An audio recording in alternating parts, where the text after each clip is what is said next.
welcome to Coffee Conversations. This is an interactive discussion series hosted by the Academy of Communication and Healthcare. And we are a nonprofit academic community to support education and research in communication and relationships. Some of you are familiar faces and some of you are joining for the first time. Today's session is titled Feeling Seen, Heard, and Respected: Equity and Inclusion Programs for New Students. And you'll meet our featured guest in just a moment, Dr. George Taylor, who is a professor and associate dean for diversity and inclusion at the University of California, San Francisco School of Dentistry. So I look forward to bringing him into the conversation in a moment. A few words of orientation. Unlike a webinar, these sessions are really designed to be more like conversations, and we will invite your engagement in a few ways. We really hope that you'll connect with your colleagues so that you'll stay for the entire hour session, and we'll be in breakout groups. So part one is an interview conversation with our featured guest, and this part is recorded, and we house that in our ACH Connect member site. And the chat feature is open if you'd like to chat at any point while I'm having a conversation with our featured guest.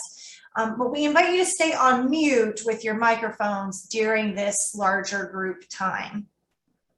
Now, part two will start at about the 25-minute mark, and this involves interactive breakout groups where you are encouraged to share in conversation with your colleagues. So we will encourage you to have your video on if possible, and unmute yourself for part two when you go into a breakout group. The breakout groups are not recorded, so we want you to have open private conversations together. We will give you some prompts to help with your discussion.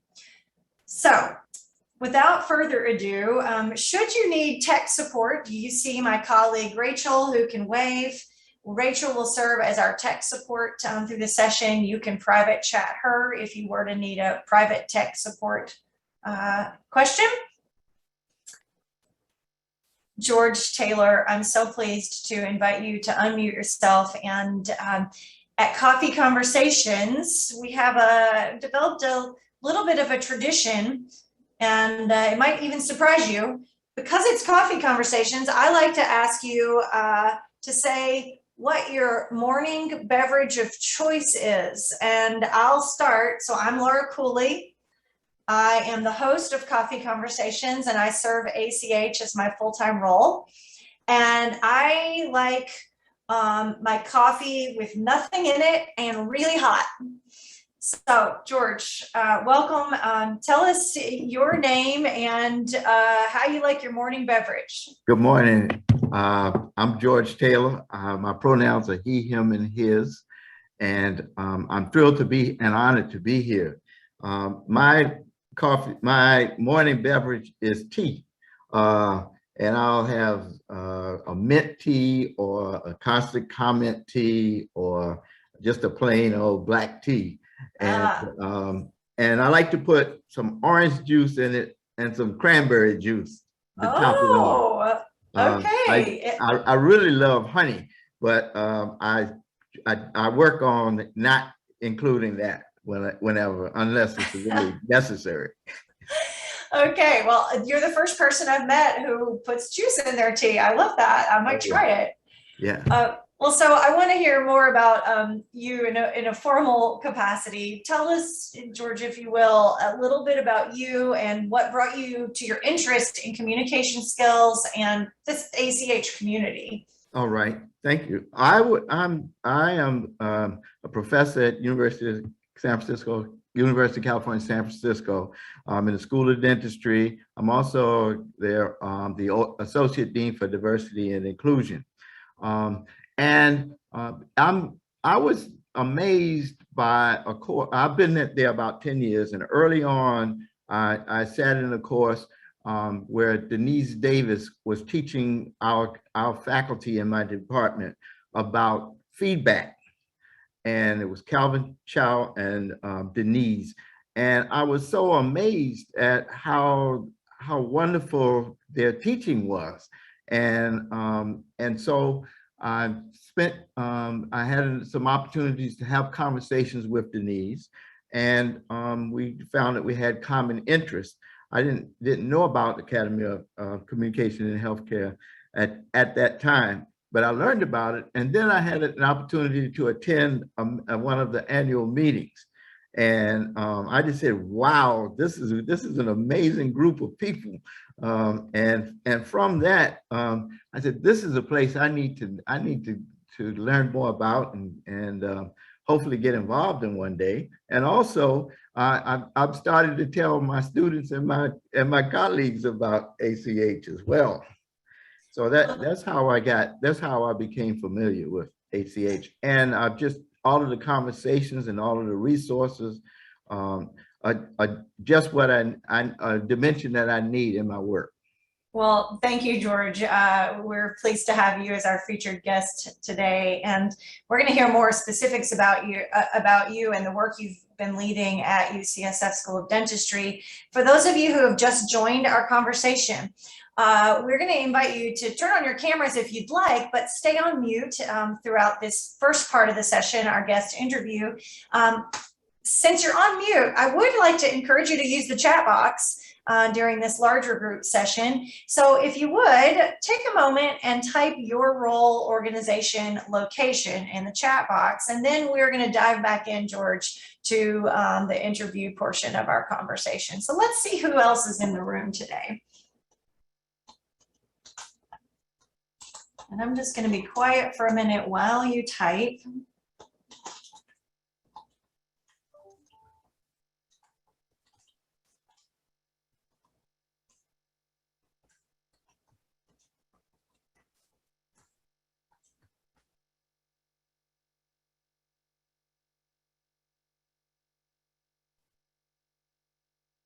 See our responses coming in. It's always fun to see where people are joining from. And you're going to have a chance to meet some of these colleagues in the breakout rooms at about the 25-minute mark or so. So please continue to enter your introduction in the chat box if you haven't done so yet. We want to see who's here. And we're going to come back to you, George. Okay. So I have a little list of questions. We'll sort of have a conversation for the next many minutes or so until about the 25-minute mark. I know because we worked together that in 2020, you initiated a new orientation program to begin conversations with students about equity, inclusion, and race. And the title of that was similar to today's title, Feeling Seen, Heard, and Respected. What prompted the development of this new orientation for your students? Tell us the story, so to speak. Yeah, well, the story began with a meeting that I and another colleague had with our Black dental students. We were checking in after the murder of George Floyd, and it was on a Saturday evening. And that we learned from our students about so many negative experiences related to our culture and environment that the students were experiencing. And we recommended to the students that we have a joint meeting with our dean at the School of Dentistry. And we did. We had a meeting with our dean and included the faculty sponsor and a couple of other Black alumni, I'm going to say, and also other members of the leadership team. And we were able to create a safe enough space that the students shared with our administrative leadership the same kinds of experiences that they described. Many of them we learned, because there were alumni in the meeting as well, we learned that these were not new events and not new experiences. They actually went way back, and nobody had really voiced them and decided to address them. So the administration determined that every single one of the needs were credible, and at the end we were surprised because the students then get presented a set of demands to us. about cultural changes, environmental changes, structural changes, and interpersonal changes that were required, that they found needing transformation. And we received those, read them, and also declared that to the school's community that these are credible demands, and established a set of task force to address those demands. And there were a variety, having some relationship to the representation of faculty, the representation of students, also the things that needed to be in our curriculum. And those kinds of topics or matters included race, racism, social justice in the curriculum, as well as discussions about white supremacy, privilege, implicit bias, the things that happen all of the time and are pervasive in our society, and yet we don't talk about those. We talk about it much more now, and yet we weren't talking about it. And the students were pushing us to, bring our curriculum to a place where there were deficiencies that needed to be brought to fore. So this orientation session was one of those, a part of one of those demands. The demand, I'll say so that I don't forget, is that we consider the demands not only to be specific in certain ways to Black students, but really they were a part of a transformation needed in our culture anyway for other groups who had not, we had not heard their voices. And yet we looked at this as something that was more generic than one group. Though we focused on, in terms of addressing it, we focused on that set of demands. One of the demands talked about, and as I said, including in our curriculum, those topics. And also, they recognize that we might not be able to do it right away. They said that it should be in part of in the first quarter, the first part of the first quarter of every year. And if we couldn't have it across the school, it should be for an orientation session for the first year students. And that made sense because it gave us the opportunity then to send a message and to participate with our first year students, the newly enrolled students, in their orientation, that we are indeed committed to a transformation that includes topics that healthcare providers need to know and skill sets that we need to have as well, that have typically been missing in our curriculum. So we're on a journey, I'll say that. And the first part of that journey with our engagement with the students is the orientation. I'm gonna say we were very much blessed to have, to be able to connect with ACH. And also Denise Davis did, we were thinking about creating an orientation anyway, and this actually allowed us to focus and also target exactly what we would want to accomplish. Yeah, well, George, thank you for kind of giving us the backdrop. And so it sounds like you already had a vision for an orientation related to equity and inclusion in the context of communication for your new students. And then the 2020 George Floyd murder really set this into motion, and the orientation was a response to the demands of your Black students, but then a whole revealing of other needs. And I so admire the work that you did as a local leader to take action. And I know this is a journey. I'd love to hear more about the orientation. And I know that we worked together. ACH helped to provide facilitative support and to design that program with you. And that was last fall. And then I know that in the spring, we did a part 2 to bring those students back together in their second semester. And now you've just done your first next cohort. So we just had that session together. So tell us a little bit more about the actual program. Like, what is this orientation? Like what happens there? Okay. Um, well, it's a program designed to talk about to create an environment and to demonstrate the possibility and the ability to create an environment with a large number of people. Our first year class last in 2020 had 90 students. Our class this year has 60 students in it. And the orientation begins with introductions. I welcome I welcome the group and also speak to my identity and also what I am proud of about my identity. Denise does the same thing. I introduced Denise Davis, and she does the same thing. And so how that fits into the structure of the program is one of beginning to role model the willingness to share vulnerabilities, to actually talk about identity, race, and racism in our experiences, and to set that stage for going forward. Denise, it becomes our lead facilitator and also gives some presentations, many didactics, I would say, over the 4-hour period. It's a 4-hour orientation with a break in the middle, for sure.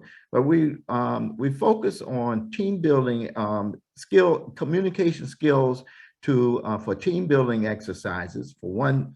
So those are students may pair or go into trios and have conversation about their simple things, just to develop the skill of connecting with people that are going to be important over time and yet are brand new to each other right now. So we work with that. We have communication skills training also on equity and allyship, and they practice that and those activities they practice in facilitated groups of about 8 students.